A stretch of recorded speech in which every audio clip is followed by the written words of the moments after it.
Audiobiblia en lenguaje actual. Libro de Hechos, capítulo 12. Matan a Santiago y encarcelan a Pedro. En aquel tiempo, Herodes Agripa gobernaba a los judíos y empezó a maltratar a algunos miembros de la iglesia. Además, mandó que mataran a Santiago, el hermano de Juan. Y como vio que esto les agradó a los judíos, mandó que apresaran a Pedro, que lo encerraran hasta que pasara la fiesta de la Pascua y que 4 grupos de soldados vigilaran la cárcel. Herodes planeaba acusar a Pedro delante del pueblo judío y ordenar que lo mataran, pero no quería hacerlo en esos días, porque los judíos estaban celebrando la fiesta de los panes sin levadura. El Señor libera a Pedro.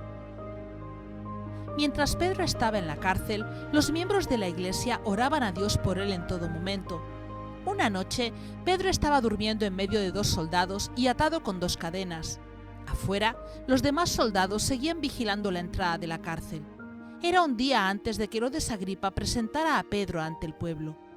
De repente, un ángel de Dios se le apareció y una luz brilló en la cárcel. El ángel tocó a Pedro para despertarlo y le dijo: «Levántate, date prisa». En ese momento, las cadenas se cayeron de las manos de Pedro y el ángel le ordenó: «Ponte el cinturón y ajústate las sandalias». Pedro obedeció. Luego el ángel le dijo: «Cúbrete con tu manto y sígueme». Pedro siguió al ángel sin saber si todo eso realmente estaba sucediendo o si era solo un sueño. Pasaron frente a los soldados y cuando llegaron a la salida principal, el gran portón de hierro se abrió solo. Caminaron juntos por una calle y de pronto el ángel desapareció.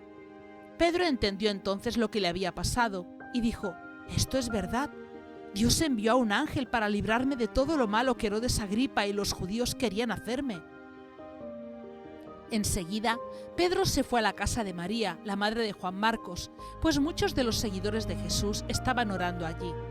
Pedro llegó a la entrada de la casa y llamó a la puerta. Una sirvienta llamada Rode salió a ver quién llamaba. Al reconocer la voz de Pedro, fue tanta su alegría que, en vez de abrir la puerta, se fue corriendo a avisarles a los demás. Todos le decían que estaba loca, pero como ella insistía en que Pedro estaba a la puerta, pensaron entonces que tal vez había visto a un ángel. Mientras tanto, Pedro seguía llamando a la puerta. Cuando finalmente le abrieron, todos se quedaron sorprendidos de verlo allí.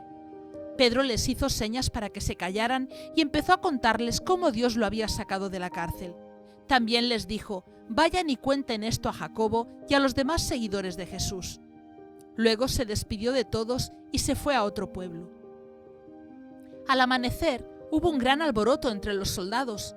Ninguno sabía lo que había pasado, pero todos preguntaban: «¿Dónde está Pedro?». El rey Herodes Agripa ordenó a sus soldados que buscaran a Pedro, pero ellos no pudieron encontrarlo. Entonces Herodes les echó la culpa y mandó que los mataran. Después de esto, Herodes salió de Judea y se fue a vivir por un tiempo en Cesarea. Dios castiga a Herodes Agripa. Herodes Agripa estaba muy enojado con la gente de los puertos de Tiro y de Sidón. Por eso, un grupo de gente de esos puertos fue a ver a Blasto, un asistente muy importante en el palacio de Herodes Agripa, y le dijeron: «Nosotros no queremos pelear con Herodes, porque nuestra gente recibe alimentos a través de su país». Entonces Blasto convenció a Herodes para que los recibiera. El día en que iba a recibirlos, Herodes se vistió con sus ropas de rey y se sentó en su trono. Luego, lleno de orgullo, les habló. Entonces la gente empezó a gritar: «Herodes Agripa, tú no hablas como un hombre, sino como un dios».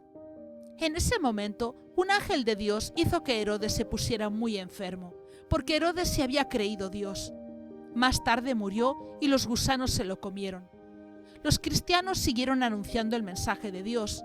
Bernabé y Saulo terminaron su trabajo en Jerusalén y regresaron a Antioquía, y con ellos se llevaron a Juan Marcos.